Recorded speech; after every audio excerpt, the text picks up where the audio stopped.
முக்கிய செய்தி. தமிழகத்தை சேர்ந்த பாரா பேட்மிண்டன் வீராங்கனை துளசிமதி முருகேசனுக்கு அர்ஜுனா விருது அறிவிக்கப்பட்டிருக்கிறது. இது தொடர்பான விவரங்களுடன் இணைகிறார் நமது செய்தியாளர் டார்வின். டார்வின், வணக்கம், சொல்லுங்கள். தமிழகத்தை சேர்ந்த பாரா பேட்மிண்டன் வீராங்கனை மனிஷா ராமதாஸிற்கு அர்ஜுனா விருது வழங்கப்பட்டிருக்கிறது. மத்திய அரசு 2024ஆம் ஆண்டிற்கான கேல் ரத்னா விருது மற்றும் அர்ஜுனா விருதுகளை அறிவித்திருக்கிறது. இது தொடர்பான விவரங்களை பதிவு செய்யுங்கள்.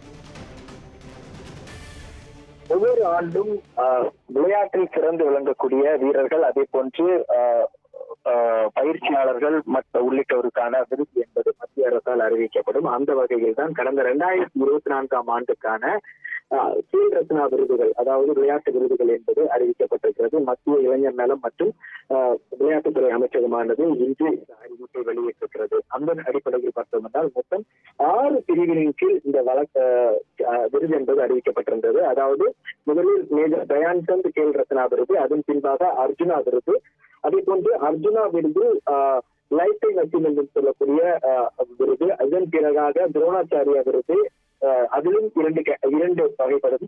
இதனை அடுத்து ராஷ்டிரிய கேல் புரோத்தன் புரஸ்கார் விருது அறிவிக்கப்படும். அதில் இதன் பின்பாக சிறந்து விளங்கக்கூடிய பல்கலைக்கழகங்களுக்கு ஆன விருது என மொத்தம் 6 வகையில் இந்த விருதுகள் என்பது அறிவிக்கப்படும். அதில் இந்த ஆண்டில் கேல் ரத்னா விருது, மேஜர் தயான்சந்த் கேல் ரத்னா விருது என்பது 4 நபர்களுக்கு அறிவிக்கப்பட்டிருக்கிறது. அதில் தமிழகத்தை சேர்ந்த செஸ் வீரரான குகேஷுக்கும், அதே போன்று ஹாக்கி வீரர் ஹர்மன்பிரீத் சிங், மேலும் பாரா தடகள வீரரான பிரவீன் குமாருக்கு, அதே போன்று ஒலிம்பிக்கில் 2 பதக்கங்களை வென்ற துப்பாக்கி சுடும் வீராங்கனை மனுபக்கர் ஆகிய 4 பேருக்கு தயான்சந்த் கேல் ரத்னா விருது என்பது அறிவிக்கப்பட்டிருக்கின்றது. இதனைத் தொடர்ந்து 32 பேருக்கு அர்ஜுனா விருது என்பது அறிவிக்கப்பட்டிருக்கிறது. அதை பார்த்தோம் என்றால் அது தடகளம், குத்துச்சண்டை, ஹாக்கி, செஸ், அதே போன்று பாரா ஆர்ச்சரி, பாரா அத்லெட்டிக்ஸ் உள்ளிட்ட பல்வேறு வகைகளின் கீழ் தான் இது அறிவிக்கப்பட்டிருந்தது. இதில் தமிழகத்தை சேர்ந்த 3 வீராங்கனைகளுக்கு அறிவிப்பு என்பது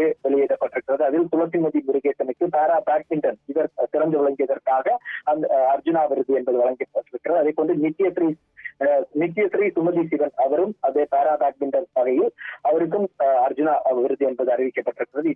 இதனை அடுத்து மனிஷா ராமதாஸ் வீராங்கனை, பாரா பேட்மிண்டன் வீராங்கனை, இவருக்கும் இந்த அர்ஜுனா விருது என்பது வழங்கப்பட்டிருக்கிறது. இதனை அடுத்து பார்த்தோம் என்றால் லைஃப் டைம் அர்ஜுனா விருது என்பது சுச்சனா சிங் மற்றும் முலிட்டன் ராஜாராம் பேஸ்கர் ஆகியோருக்கு வழங்கப்பட்டிருக்கிறது. இதைத் தொடர்ந்து சிறந்த பயிற்சியாளர்களுக்கான விருது என்பது பாரா ஷூட்டிங், அதற்கான அந்த பயிற்சியை வழங்கிய சுபாஷ் ராணா, அதே போன்று துப்பாக்கி சுடுதல் வீரர்களுக்கு பயிற்சி அளித்த தீபாலி தேஷ்பாண்டே மற்றும் ஹாக்கி பயிற்சியாளரான சந்தீப் சங்வான் ஆகியோருக்கு இந்த விருது என்பது வழங்கப்பட்டிருக்கிறது.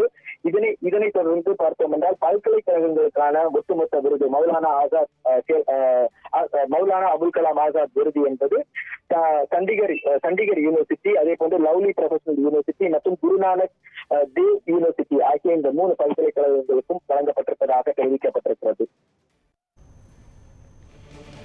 தமிழக வீராங்கனைகளான நித்யஸ்ரீ, சுமதி சிவன் மற்றும் மனிஷா ராமதாஸ் ஆகியோருக்கு மத்திய அரசு விருதுகளை அறிவித்திருக்கிறது. இதற்கு முன்பாக உலக செஸ் சாம்பியன் பட்டம் வென்ற தமிழகத்தை சேர்ந்த குகேஷிற்கு கேல் ரத்னா விருதையும் மத்திய அரசு அறிவித்திருக்கிறது. இது தொடர்பான விவரங்களை பதிவு செய்தமைக்கு நன்றி டார்வின்.